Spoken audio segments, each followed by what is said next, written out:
अस्सलाम वालेकुम everyone, hope that all of you are doing well. आज हम डिस्कस करेंगे आईटी 620 फाइनल प्रोजेक्ट बीबीआईटी के हवाले से। आईटी 620 फाइनल प्रोजेक्ट बीबीआईटी की डिग्री का, जिसकी असाइनमेंट नंबर 1 हमारे पास अप्रूवल ऑफ ऑर्गेनाइजेशन थी, जिसके ऊपर हमने एक कंप्लीट डिटेल वीडियो बनाई थी और सारी चीज़ें आपको बताई और समझाई थी। ठीक है, उसके बाद हमारी जो है वो असाइनमेंट नंबर 2 आ चुकी हुई है। असाइनमेंट नंबर 1 के अंदर आपने सबसे पहले आपको ये बता दें कि आपके पास जो भी आईटी 620 की फाइल्स होंगी, असाइनमेंट्स होंगी, उनमें से किसी के भी टोटल मार्क्स भी जीरो होते हैं और ऑब्टेन्ड मार्क्स भी जीरो होते हैं। तो आपने इन मार्क्स को, इन स्कोर्स को नहीं देखना होता, इस चीज़ से आपने परेशान नहीं होना होता। ठीक है, आपने क्या करना होता है, आपने आईटी 620 का अपना रिजल्ट चेक करने के लिए रीड कमेंट्स के ऊपर क्लिक करना है और यहाँ पे लिखा हुआ है एक्सेप्टेड। ठीक है, इस तरह से आपने अपनी फाइल जो है वो एक्सेप्टेड वाली चेक करनी होती है, या आप अपनी ग्रेडेड असाइनमेंट जो होती है उसको डाउनलोड करते हैं और अपनी ग्रेडेड असाइनमेंट को देखते हैं कि उसके ऊपर क्या कमेंट्स हैं और सुपरवाइजर ने आपको क्या कमेंट दिए हैं। आप अपनी फाइल को डाउनलोड करते हैं, अपनी फाइल को देखते हैं, यहाँ पे क्लियरली मेंशन है एक्सेप्टेड। ठीक है, और ये टीचर के कुछ दूसरे कमेंट्स वगैरह मेंशन किए हुए हैं जिनके बारे में आपको बताया गया कि आपने किस तरह से अपना काम करना है। मजीद इसके हवाले से ये बताया गया कि जिन स्टूडेंट्स की अप्रूव नहीं हुई ऑर्गेनाइजेशन, वो 13 नवंबर तक जो है वो अपडेट करें और सुपरवाइजर से परमिशन लें, या जो भी उनका काम है उसके अकॉर्डिंग अपनी वर्किंग को करें। ये हमने फॉर्म सबमिट करवाया था अपने स्टूडेंट्स के। ठीक है, अभी हम ये हमारे एक स्टूडेंट थे, इनका हमने आपको रिजल्ट चेक करवाया। जिस तरह रीड कमेंट्स था, एक और स्टूडेंट है, उनके भी हम आपको कमेंट्स रीड करवाते हैं आईटी 620 प्रोजेक्ट। ठीक है, इसमें हम असाइनमेंट नंबर 1 इसके जो रीड कमेंट्स में जाएंगे, अप्रूव्ड। ठीक है, अप्रूव्ड लिखा हुआ हो, एक्सेप्टेड लिखा हुआ हो, स्टार्ट वर्किंग ओके लिखा हुआ हो, कुछ भी लिखा हो, पॉजिटिव साइन हो, इट मीन्स आपकी ऑर्गेनाइजेशन अप्रूव हो गई, अब आपने नेक्स्ट काम करना है। ठीक है, तो आपको आईटी 620 के प्रोजेक्ट के हवाले से किसी भी किस्म का कोई इशू आता है, आप कोई भी पॉइंट डिस्कस करना चाहते हैं, आईटी 620 का असाइनमेंट 2 जो है वो ऑर्गेनाइजेशन एनालिसिस रिपोर्ट है, आपने वो बनानी है, उसके हवाले से कोई प्रॉब्लम होती है, या आपको वैसे भी कोई प्रॉब्लम आती है, तो आप हमारे व्हाट्सअप नंबर के ऊपर कॉन्टैक्ट कर सकते हैं। ठीक है, मजीद आपको आईटी 620 के हम अपने प्रीवियस सेमेस्टर के स्टूडेंट्स के रिजल्ट्स दिखाते हैं, जिनके प्रीवियस सेमेस्टर के अंदर हमने प्रोजेक्ट्स बनाए थे। ये देखें, स्प्रिंग 2025 आईटी 620 पी। आपको मैंने पहले भी बताया, कोई इसके मार्क्स नहीं होते, कोई इसका ग्रेड नहीं होता, कोई इसका रिजल्ट जीपीए के अंदर इंक्लूड नहीं होता। ठीक है, जस्ट आपकी डिग्री के ऊपर पास या फेल लिखा हुआ होता है ट्रांसक्रिप्ट पे। तो ग्रेड बुक के अंदर भी जस्ट ये पी और एफ के नेम से आता है। उसके बाद IT 620 final project BBIT and other student, ये कमेंट्स में भी आप देख सकते हैं पास है। ठीक है, फाइनल प्रेजेंटेशन और वाइवा के लिए बुला लिया गया है। ठीक है, उसके बाद नेक्स्ट अनदर स्टूडेंट, ये भी पास है। उसके बाद अनदर स्टूडेंट आईटी 620 स्प्रिंग 2025, इन्होंने हमसे प्रोजेक्ट करवाया था, पास। इससे पहले इन्होंने खुद ट्राई की थी, जो कि फेल हुआ था फॉल 2024 में, और फॉल स्प्रिंग 2025 में हमने किया था, तो अल्हम्दुलिल्लाह पास आया। अगेन अदर स्टूडेंट, इनका भी पहले फेल हुआ था, बाद में इन्होंने हमसे करवाया, इनका भी पास है। नेक्स्ट अनदर स्टूडेंट, ये भी पास है। उसके बाद इनका ये स्प्रिंग 2025 ग्रेड बुक के अंदर रिजल्ट है, शो हो रहा है। इनके पीछे ये कमेंट्स थे बिफोर वाइवा। ठीक है, ये आफ्टर वाइवा जब ग्रेड बुक के अंदर रिजल्ट अपडेट हुआ, तो इनके भी अल्हम्दुलिल्लाह रिजल्ट्स जो है वो पास के थे। ठीक है, तो ये सारा क्राइटेरिया है। ठीक है, इसके अकॉर्डिंग अब हम डिस्कस करेंगे असाइनमेंट नंबर 2 को। असाइनमेंट नंबर 2 के अंदर क्या वर्किंग होगी, किस तरह से काम करना है, कौन कौन सी चीज़ें देखी जाएंगी। सबसे पहले आपको एक चीज़ बता दें, यहाँ पे बाई मिस्टेक जो है वो डेट 30 मार्च 2026 आ गई है, ये गलती से आई है। ठीक है, ये डेट अपडेट होके दिसंबर 5 हो जाएगी। इसकी जो लास्ट डेट सबमिट करवाने की है वो दिसंबर 5 है, तो आपने अपनी वर्किंग 5 दिसंबर के अकॉर्डिंग कंटिन्यू करनी है। 5 दिसंबर तक का आपके पास टाइम है अपनी ऑर्गेनाइजेशन एनालिसिस रिपोर्ट को सबमिट करवाने का। ठीक है, अगेन बता रहे हैं, ये वाली डेट बाई मिस्टेक आई है, यहाँ पे 5 दिसंबर डेट आएगी। ओके, असाइनमेंट नंबर 2 के अंदर आपने क्या करना है जी, असाइनमेंट नंबर 2 के अंदर आपने submission of organizational analysis report, organization analysis report आपने सबमिट करवानी है असाइनमेंट नंबर 2 के अंदर, जिसके लिए आपके पास जो है वो फाइल फॉर्मेट रिक्वायरमेंट, इसकी जो जो रिक्वायरमेंट है वो एमएस वर्ड के अंदर होनी चाहिए, पीडीएफ या पीपीटी आप सबमिट नहीं करवा सकते। ठीक है, रिपोर्ट फॉर्मेट जो है वो प्रोवाइड किया गया डाउनलोड सेक्शन के अंदर, आपने उसी को यूज़ करना है और उसी के अंदर आपने वर्किंग करनी है। इसकी जो फॉर्मेटिंग होगी वो प्रॉपर वेल स्ट्रक्चर होनी चाहिए, अच्छे वे में आपने इसको प्रेजेंट करना है। लेटर ऑफ अंडरटेकिंग जो है वो आपने स्कैन कॉपी है वो उसकी अटैच करनी है। ठीक है, और सबमिशन डेट जिसकी है वो दिसंबर 5 2025 है। ग्रेस पीरियड इसके अंदर 24 आवर का आपको दिया जाएगा, मतलब कि दिसंबर 6 तक आप अपनी फाइल सबमिट करवा सकेंगे। ठीक है, तो ये क्वेश्चन फाइल की सारी चीज़ें थी। Submission of organization analysis report आपने करनी है। ठीक है, अब इसके हवाले से आ जाते हैं इसकी ऑर्गेनाइजेशन एनालिसिस रिपोर्ट के फॉर्मेट के ऊपर। आपने जौन सा फॉर्मेट यूज़ करना है, जिस फॉर्मेट के ऊपर आपने अपनी सारी रिपोर्ट बनानी है, आपने अपना सारा काम करना है, आपने जो ऑर्गेनाइजेशन सेलेक्ट की है उसके ऊपर अब आपने ऑर्गेनाइजेशन एनालिसिस रिपोर्ट बनानी है, उसमें आपने क्या क्या काम करना है और कैसे कैसे करना है, वो सारी चीज़ें हम यहाँ पे डिटेल में डिस्कस करेंगे। ठीक है, सबसे पहले आपने अपना टाइटल पेज बनाना है। ठीक है, टाइटल पेज के ऊपर आपने क्या चीज़ें लिखनी है, आपने नेम ऑफ ऑर्गेनाइजेशन लिखना है, नेम ऑफ द स्टूडेंट लिखना है, अपना स्टूडेंट आईडी लिखनी है और अपना सेशन लिखना है जो कि फॉल 2025 का सेमेस्टर चल रहा है। डेट ऑफ फाइनल रिपोर्ट आपने लिखनी है, नेम ऑफ यूनिवर्सिटी और वीयू लोगो। ये आपने टाइटल पेज अपना बनाना है। ये आपको हम बना हुआ टाइटल पेज भी यहाँ पे दिखा देते हैं। ठीक है, ये इस तरह से आपने अपना टाइटल पेज बनाना है। ठीक है, ऑर्गेनाइजेशन एनालिसिस रिपोर्ट की हेडिंग, जिस ऑर्गेनाइजेशन में आपने काम की रिपोर्ट लिखी है उसका नाम। ठीक है, यहाँ पे स्टूडेंट का name, LMS ID submitted to IT 620, यहाँ पे आपने डेट मेंशन करनी है और वीयू लोगो लगाना है और यूनिवर्सिटी का नाम लिखना है। ठीक है, इस तरह से आपने अपना जो है वो टाइटल पेज बनाना है। ठीक है, ये आपका टाइटल पेज बन जाएगा। ये आपका फर्स्ट वाली जो रिक्वायरमेंट है ये कंप्लीट हो गई। ठीक है, उसके बाद नंबर 2 पे आ जाते हैं, लेटर ऑफ अंडरटेकिंग। अब लेटर ऑफ अंडरटेकिंग क्या होता है? लेटर ऑफ अंडरटेकिंग एक पेज होता है जो कि स्टूडेंट ने खुद से फिल अप करना होता है और उसकी जो फाइल होती है वो अटैच करनी होती है। लेटर ऑफ अंडरटेकिंग में आपने एक फाइल होती है जो कि ये आपके पास एक पेज होता है, इसका आपने प्रिंट नहीं करवाना होता। ये होता है लेटर ऑफ अंडरटेकिंग। इसके ऊपर लिखा होता है कि स्टूडेंट ने सारा काम खुद किया है, उसने कोई फेक यूज नहीं किया, उसने किसी किस्म की कोई मिसलीडिंग नहीं की, सारा काम उसने बाय ऑनेस्टी किया। ठीक है, तो उसके हवाले से ये होता है लेटर ऑफ अंडरटेकिंग। इसके ऊपर स्टूडेंट ने इसको प्रिंट नहीं करवाना होता है। प्रिंट निकलवा के स्टूडेंट ने यहाँ पे अपना नाम लिखना होता है, यहाँ पे अपनी वीयू आईडी लिखनी होती है। ठीक है, यहाँ पे अगेन नेम, सिग्नेचर और वीयू आईडी, सॉरी डेट लिखनी होती है और ये आपका कंप्लीट हो जाता है। इसका आपने प्रिंट निकलवा के कैसे अटैच करना है वो आपको दिखाते हैं। आपने हेडिंग देनी है लेटर ऑफ अंडरटेकिंग, ये पेज था, आपने इसका प्रिंट निकलवाना है, आपने इसको बाई पेन फिल करना है, बाई पेन। ठीक है, और उसके बाद आपने अपना नेम लिखना है, अपनी एलएमएस स्टूडेंट ने खुद फिल करना है, आपने ये किसी से फिल नहीं करवाना। ठीक है, यहाँ पे नेम अपना लिखना है, अपने सिग्नेचर करने हैं और डेट लिखनी है जिस डेट को आप सिग्नेचर कर रहे हो। डेट कोई भी हो सकती है, डेट दिसंबर 5 भी हो सकती है, ये जिस डेट को भी आप कर रहे हो वो भी डेट हो सकती है, इस चीज़ से कोई फर्क नहीं पड़ता। ठीक है, अब आपके ये सेकंड वाला पॉइंट भी हो गया रिपोर्ट में। ठीक है, उसके बाद अब हम नेक्स्ट चलते हैं। नेक्स्ट आपके पास आ जाता है जी डेडिकेशन। ये ऑप्शनल है, डेडिकेट आप अपना काम किसको और करना चाह रहे हैं। जब भी कोई प्रोजेक्ट या थीसिस किया जाता है उसके अंदर dedication, I wanted to dedicate my project to my parents, my teacher, my friends etcetera, आप इसको स्किप भी कर सकते हैं। उसके बाद एक्नॉलेजमेंट आ जाती है, आप एक्नॉलेज किस किस को कर रहे हो, किस किस को बता रहे हो कि जी मैं अपना डिक्लेयर कर रहे हो कि आप अपना प्रोजेक्ट या थीसिस वर्क जो है वो कर रहे हो। ठीक है, तो उसके हवाले से आप देख सकते हैं जी डेडिकेशन आपने लिखी है, जी मैंने अपने पेरेंट्स को अपना काम डेडिकेट किया, इसको किया। ठीक है, उसके बाद एक्नॉलेजमेंट आपने लिखनी है, जी मैं अल्लाह सुब्हानहू व तआला को शुक्रगुजार हूँ, इस तरह से आपने लिखना है। फिर आपने कंपनी के बारे में शुक्रिया अदा करना है, जिन लोगों ने आपको हेल्प की इस बनाने के लिए उनको शुक्रिया अदा करना है। इस तरह से करके आपने एक्नॉलेजमेंट लिखनी होती है। ठीक है, उसके बाद आपने एग्जेक्टिव समरी पे आ जाना। ठीक है, एग्जेक्टिव समरी जो है वो नॉर्मली एंड पे लिखी जाती है। ठीक है, जब आप पूरी रिपोर्ट बना लेते हो तो पूरी रिपोर्ट की आपने एग्जेक्टिव समरी जो है वो 250 से 300 वर्ड्स, मतलब एक पेज की आपने एग्जेक्टिव समरी, जिसके अंदर आपने पूरी रिपोर्ट के जितने भी पॉइंट्स होते हैं उन सब की समरी बना के यहाँ पे आपने लिखनी होती है। ठीक है, इस तरह से ये आपकी एग्जेक्टिव समरी होती है। एग्जेक्टिव समरी के बाद नेक्स्ट आपके पास आ जाता है जी table of content. Table of content आपने बताना है जितनी भी आपकी रिपोर्ट के अंदर हेडिंग्स और सब हेडिंग्स होती हैं उन सब का आपने टेबल ऑफ कंटेंट बताना है। हेडिंग, सब हेडिंग, उनके पेज नंबर, ये सारी चीजें आपने मेंशन करनी होती है। ठीक है, इस तरह से आपकी ये टेबल ऑफ कंटेंट भी कंप्लीट हो जाती है। ठीक है, उसके बाद नेक्स्ट आपकी रिपोर्ट आ जाती है जी ओवरव्यू ऑफ ऑर्गेनाइजेशन। अब जो ऑर्गेनाइजेशन जहाँ पे आपने ऑर्गेनाइजेशन एनालिसिस, उस कंपनी का आपने इंट्रोडक्शन लिखना होता है, हेड ऑफिस लिखना होता है, प्रोडक्ट लाइंस आपने लिखनी होती हैं, कंपटीटर्स लिखने होते हैं। ठीक है, कि वो कंपनी क्या काम करती है, ईटीसी, उसकी क्या इंट्रोडक्शन है, उसका हेड ऑफिस किधर है, उसकी प्रोडक्ट लाइन सर्विसेज कौन कौन सी हैं और कंपटीटर्स उसके कौन कौन से हैं। इंट्रोडक्शन देखें आपने यहाँ पे एक पेज, 1.5 पेज का आपने इंट्रोडक्शन लिखना है। उसके बाद कंपनी का आपने इस तरह से प्रॉपर हेड ऑफिस लिखना है। फिर उसके बाद आपने कंपनी का कंप्लीट जो है वो प्रोडक्ट लाइंस लिखनी है। ठीक है, स्टेप बाय स्टेप आपने सारी चीज़ों को यहाँ पे मेंशन करना है। उसके बाद कंपटीटर्स पे आ जाना है। कंपटीटर्स आपने लिखने हैं कि सेम सर्विसेज या प्रोडक्ट और कौन सी कंपनीज प्रोवाइड करते हैं। ठीक है, उसके बाद आपने आ जाना जी analysis of information technology. Format पे आते हैं पहले। यहाँ से जी आपका मेन काम शुरू होता है जी analysis of information technology function of the organisation. अब यहाँ पे आपने क्या मेंशन करना है कि जो ऑर्गेनाइजेशन आपने सिलेक्ट की है उस ऑर्गेनाइजेशन का आईटी डिपार्टमेंट कैसे काम करता है। मैंने आपको असाइनमेंट नंबर 1 के अंदर भी बताया था कि आपने ऑर्गेनाइजेशन वो वाली सिलेक्ट करनी है जिसका कल को आप आईटी डिपार्टमेंट के बारे में बता सको।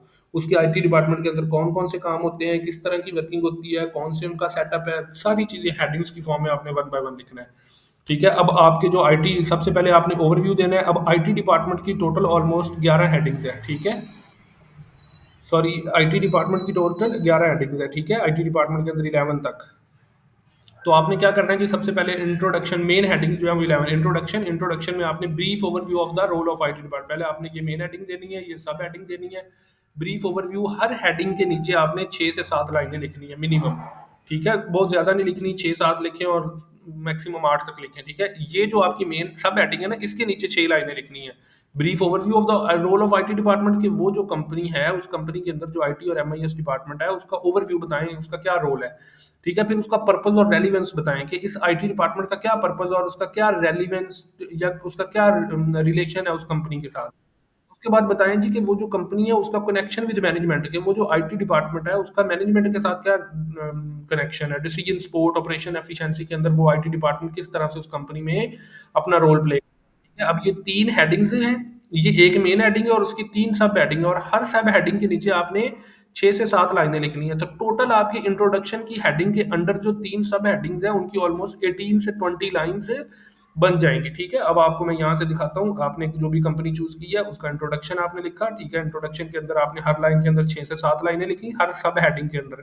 फिर दूसरी सब हेडिंग आ जाएगी, उसके अंदर भी 6 से 7 लाइन, फिर तीसरी सब हेडिंग आ जाएगी, उसके नीचे भी 6 से 7 लाइनें लिखनी है, ठीक है। आपने इतना लिखना है ताकि उसमें एक बात तो कम से कम क्लियर हो, 6-7 लाइनें तो होनी चाहिए, ठीक है। ये एक मेन हेडिंग थी, ठीक है, उसके नीचे आपने 3 सब हेडिंग के नीचे हर हेडिंग में 6 से 7 लाइनें लिखनी है, ठीक है। उसके बाद आपके पास आ जाता है जी डिपार्टमेंटल स्ट्रक्चर एंड फंक्शनिंग। अब आईटी डिपार्टमेंट के अंदर उसकी ऑर्गेनाइजेशन हायरार्की क्या है, उसके की रोल्स एंड रिस्पॉन्सिबिलिटीज कौन सी हैं, सीआईओ उसमें क्या काम करता है, ठीक है। उसके बाद उसमें डाटाबेस एडमिन क्या काम करते हैं, स्पोर्ट्स सिस्टम क्या है, उसमें सिस्टम एनालिस्ट क्या काम, सारी चीजें आपने उसके बारे में बतानी है।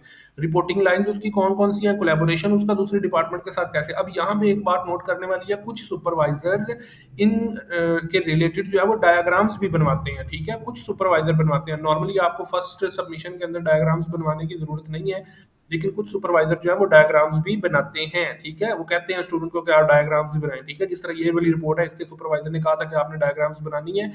फर्स्ट वाली जो हेडिंग थी ऑर्गेनाइजेशन हायरार्की चार्ट, आपने उसकी प्रॉपर डायग्राम, उसका हायरार्की चार्ट बना के दिखाना है कि जी ऐसे हायरार्की चार्ट होता है। फिर आपने की रोल्स एंड रिस्पॉन्सिबिलिटीज, अगेन ये सब हेडिंग थी, उसके नीचे 6-7 लाइनों की आपने पैरा लिखना है, ठीक है। फिर अगेन उसकी रिपोर्टिंग लाइन और कोलैबोरेशन विद अदर डिपार्टमेंट, उसके अगेन आपने प्रॉपर जो है वो चीजें लिखनी है और उसकी भी आपने डायग्राम बनानी है, अगर आपको रिलेट करती हो, आपके सुपरवाइजर ने आपको डायग्राम्स बनाने के लिए कहा हो, ठीक है। उसके बाद नेक्स्ट आपके पास आ जाता है जी IT infrastructure and system overview. उस कंपनी का आईटी इंफ्रास्ट्रक्चर क्या है, उसके कोर सिस्टम कौन कौन से हैं, उस कंपनी के अंदर कौन कौन से सॉफ्टवेयर आईटी के डिपार्टमेंट के अंदर आते हैं, ईआरपी है, प्राइस रिसोर्स प्लानिंग है, एलएमएस है, ठीक है। उसके बाद आपके पास सीआरएम कस्टमर रिलेशनशिप मैनेजमेंट है, HR human resource information system है, ठीक है। ये लर्निंग मैनेजमेंट सिस्टम है। ये आपके पास जितने भी हैं, आपने उस कंपनी के बारे में डिस्क्राइब करने हैं कि वो कंपनी, वो ऑर्गेनाइजेशन ईआरपी कौन सा यूज करती है, कैसे कैसे यूज करती है, उसकी क्या वर्किंग है, क्या परफॉर्मेंस है, एलएमएस कौन सा यूज करती है, सीआरएम कौन सा यूज करती है और एचआरआईएस कौन सा यूज करती है और उसकी क्या क्या वर्किंग है। ये सारी चीजें आपने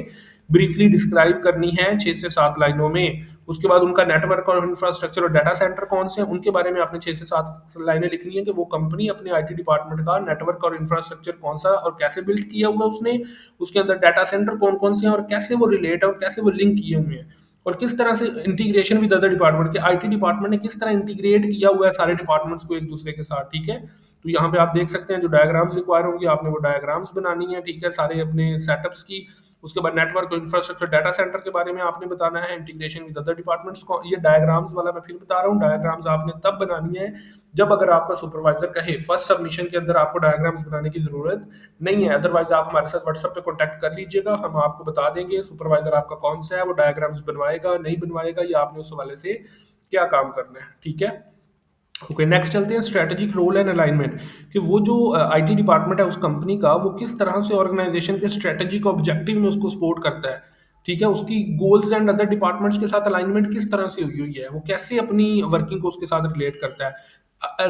decision making and data management के अंदर जो है वो एमआईएस डाटा ड्राइवन और डिसीजन मेकिंग में किस तरह से हेल्प करता है। Availability and use of dashboards, कौन कौन से डैशबोर्ड्स हैं जो कि आईटी डिपार्टमेंट ने लिंक किए हुए हैं, जिसकी वजह से डिसीजन मेकिंग और डाटा मैनेजमेंट में हेल्प होती है। Technology and adoption and innovation, technology IT department कौन कौन सी डिजिटल मैच्योरिटी पे वर्क कर रहा है, ठीक है, इमर्जिंग जो न्यू टेक्नोलॉजीज आ रही हैं किन किन को अडॉप्ट कर रहा है। उसके बाद आपका आईटी डिपार्टमेंट उस कंपनी का एआई का किस तरह से यूज कर रहा है, बिग डेटा उसके पास कौन सा है, ऑटोमेशन वो कौन कौन सी यूज कर रहा है। उसके बाद वो जो ऑर्गेनाइजेशन है वो अपने आईटी डिपार्टमेंट में इनोवेशन के कल्चर को कैसे प्रमोट कर रही है या उसको कैसे अडॉप्ट कर रही है, और उसका दूसरे डिपार्टमेंट के ऊपर क्या इम्पैक्ट है आपने ये भी बताना है। उसके बाद वो जो आईटी डिपार्टमेंट है उसकी सिक्योरिटी पे कैसे काम किया जा रहा है, उसकी प्राइवेसी का कैसे ख्याल रखा जा रहा है, उसके अंदर कंप्लायंसेस कौन कौन सी फॉलो की जा रही हैं। ठीक है, तो इन सब चीज़ों का आपने ख्याल रखना है और इन सब चीज़ों के अकॉर्डिंग आपने वर्किंग करनी है। ठीक है, उसके बाद नेक्स्ट आपके पास आ जाता है जी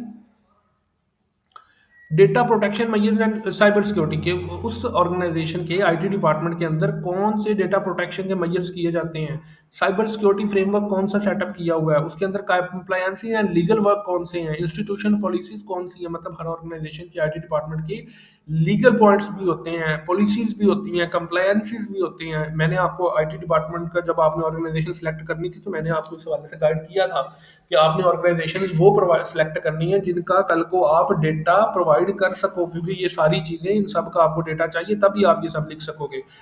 ठीक है, उसके बाद चैलेंजेस एंड लिमिटेशंस कौन कौन सी हैं, इंफ्रास्ट्रक्चर और बजट के अंदर उनको कौन कौन सी प्रॉब्लम्स आ रही हैं, स्किल गैप कौन सा और स्टाफ उनका क्या इश्यूज कर रहे हैं, ठीक है, इंटीग्रेशन उनकी कौन कौन सी और इनकंसिस्टेंसी विद प्रॉब्लम्स क्या उनको फेस करना पड़ रही है, user resistance and training issues उनको क्या क्या आ रहे हैं आईटी डिपार्टमेंट को, इंटर डिपार्टमेंटल कोलैबोरेशन के अंदर वो किस तरह से काम कर रहे हैं, किस तरह आईटी डिपार्टमेंट ने अदर डिपार्टमेंट्स को एक दूसरे के साथ कोलैबोरेट किया हुआ ये आपने बताना है। ठीक है, प्रोजेक्ट उनके कौन कौन से चल रहे हैं, डेवलपमेंट पे कैसे काम किया जा रहा है, सपोर्ट इनिशिएटिव्स कौन से लिए जा रहे हैं, रिकमेंडेशंस और इम्प्रूवमेंट्स के ऊपर वो कैसे काम कर रहे हैं, अलाइनमेंट पे वो कैसे डिपार्टमेंट्स को किया हुआ है, ट्रेनिंग स्पोर्ट मॉडर्न टेक्नोलॉजीज कैसे अडॉप्ट कर रहा है, रिकमेंडेशंस कौन कौन सी उसके अंदर वर्क कर रही हैं।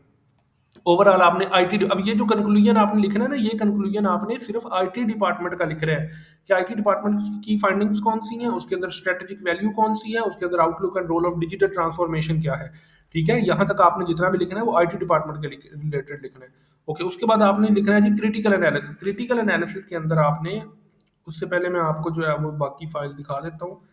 ये बाकी कंप्लीट फाइल सारी हेडिंग्स के साथ हमने यहाँ पे की हुई है। आईटी एंड अलाइनमेंट है हमारे पास, डिसीजन मेकिंग है, फिफ्थ वाली हेडिंग, उसके बाद ये डायग्राम्स आ जाती हैं, फिर सिक्स वाली हेडिंग उसकी ये सारी वर्किंग आ जाती है, उसकी ये डायग्राम जो जो भी रिक्वायर्ड होती हैं वो आपने बनानी है। सेवन्थ वाली आ जाती है हेडिंग, एट वाली आ जाती है, नाइन, और इस तरह से आपकी ये सारी डायग्राम्स के साथ ये जो सारा सेटअप आपका ये कंप्लीट हो जाता है। ठीक है, उसके बाद नेक्स्ट कंक्लूजन आपके पास आ जाता है, फिर आपके पास आ जाता है जी क्रिटिकल एनालिसिस। क्रिटिकल एनालिसिस क्या होता है जी, आपने उस कंपनी के बारे, आईटी डिपार्टमेंट के बारे में जो आपने थ्योरी के अंदर चीजें पढ़ी हुई अपनी बुक्स के अंदर वो कौन कौन सी थी, और आपने प्रैक्टिकली उस ऑर्गेनाइजेशन के अंदर कौन कौन सी चीजें, कौन कौन सी टेक्नोलॉजी, कौन कौन से कंसेप्ट को देखा कि वो इम्प्लीमेंट किए हुए हैं। ठीक है, इसका आपने जो है वो 500 टू 600 ऑलमोस्ट 1.5 पेज आपने लिखना है। आपको आईटी डिपार्टमेंट ये क्रिटिकल एनालिसिस आप देख सकते हैं, वन पेज था, ये ऑलमोस्ट 2 पेजेस पे लिखा हुआ है। ठीक है, उसके बाद आपने आ जाना जी पेस्ट एनालिसिस पे। पेस्ट एनालिसिस आपने करना है उस ऑर्गेनाइजेशन का, आपने उस ऑर्गेनाइजेशन को पॉलिटिकल फैक्टर्स बताने हैं, किस तरह से उसके इम्प्लीमेंट होते हैं, उसके ऊपर इफेक्ट करते हैं, इकोनॉमिकल फैक्टर्स बताने हैं, सोशल फैक्टर बताने हैं और टेक्नोलॉजिकल फैक्टर्स बताने हैं। अब ये जो पेस्ट एनालिसिस करना है ना आपने, इसमें आपका फोकस ओवरऑल द ऑर्गेनाइजेशन होनी चाहिए, जस्ट आईटी डिपार्टमेंट नहीं होना चाहिए। पॉलिटिकल पॉइंट ऑफ व्यू से आपने लिखना है ओवरऑल ऑर्गेनाइजेशन का, आईटी डिपार्टमेंट का नहीं। इसी तरीके से स्वॉट एनालिसिस आपने करना है कंपनी का, उसके अंदर आप कंपनी की स्ट्रेंथ बताते हो, वीकनेस बताते हो, अपॉर्चुनिटीज बताते हो, थ्रेट्स बताते हो। ठीक है, ये आप सारा करते हो। उसके बाद आपने कंपनी का कंक्लूजन आपने ओवरऑल इस ऑर्गेनाइजेशन एनालिसिस रिपोर्ट का लिखना है, शुरू से लेकर एंड तक आपने जितना काम किया है। उसके बाद रिकमेंडेशंस आप कौन कौन से देते हो, आपने उस कंपनी को ऑब्जर्व किया, उसकी अच्छी और बुरी चीजें देखी, उसके हिसाब से आपने बताना है कि आप कंपनी को क्या रिकमेंड करते हो। एंड पे रेफरेंसेस आ जाते हैं, रेफरेंसेस एंड सोर्सेज, मतलब ये सारा डेटा जो आपने ऊपर वाली रिपोर्ट बनाई है, ये सारी रिपोर्ट बनाने के लिए आपने डाटा किधर से लिया है। ये नहीं कि आपने बस बना दिए चुप करके, आपने जिधर से डाटा लिया है उन सब का आपने रेफरेंस भी देना है, कि बताना है कि ये डाटा मैंने इधर से लिया और उसका एपीए स्टाइल के अंदर उसकी रेफरेंसिंग करनी है। ठीक है, इसके रिलेटेड आप यूट्यूब पे वीडियोस देख लीजिएगा, एपीए स्टाइल ऑफ रेफरेंसिंग कैसे होती है। एंड पे आपने एनेक्सेस अटैच करने, जिसके अंदर आप कोई भी brochure form, newsletter, pictures, कुछ भी आप अटैच कर सकते हैं, एक्स्ट्रा आपने डायग्राम्स बनाई हो। तो ये इसका सारा क्राइटेरिया होता है, इस तरह से आपकी ये रिपोर्ट जो है वो कंप्लीट होती है। मजीद जो है वो इसके वाले से ये पेस्ट एनालिसिस कंप्लीट किया हुआ है, इकोनॉमिक, सोशल, टेक्नोलॉजिकल, स्वॉट एनालिसिस आ जाता है, बुलेट्स की फॉर्म में किया हुआ है सारा। ठीक है, उसके बाद कंक्लूजन आपका डिटेल में आ जाता है, रिकमेंडेशंस बुलेट्स में आ जाती हैं, फिर ये रेफरेंसेस होती है। ठीक है, ये एपीए स्टाइल के अंदर रेफरेंसिंग करनी है, इसकी आप यूट्यूब से ये भी इम्पोर्टेंट है बताना है कि आपने डाटा किधर से लिया, एंड पे एनेक्सिस वगैरह आ जाती हैं। ठीक है, तो ये इसका सारा क्राइटेरिया होता है। मजीद अगर आपका कोई क्वेश्चन है, आप IT 620 के वाले से कुछ भी डिस्कस करना चाहते हैं, आपको कोई पॉइंट समझ नहीं आ रहा, या आप हमारी पेड सर्विसेज लेना चाहते हैं, आप हमारे व्हाट्सअप नंबर के ऊपर कॉन्टैक्ट कर सकते हैं। इंशाल्लाह आपको ईच एंड एवरीथिंग के हवाले से इन डिटेल गाइड किया जाएगा, सारी चीज़ें बताई और समझाई जाएंगी कि कैसे आपने काम करना है, किस तरह से आपने प्रोजेक्ट कंप्लीट करना है, क्या इसकी रिक्वायरमेंट होगी और कैसे आप इसको क्लियर कर सकते हैं। ठीक है, बाकी नेक्स्ट इंशाल्लाह इसकी नेक्स्ट असाइनमेंट उसके हवाले से जो है वो प्रेजेंटेशन वाइवा के हवाले से भी आपको गाइड करेंगे। मजीद अगर कोई क्वेश्चन हो तो आप व्हाट्सएप पे कॉन्टैक्ट कर लीजिएगा। Thank you so much for your time. अल्लाह हाफिज़।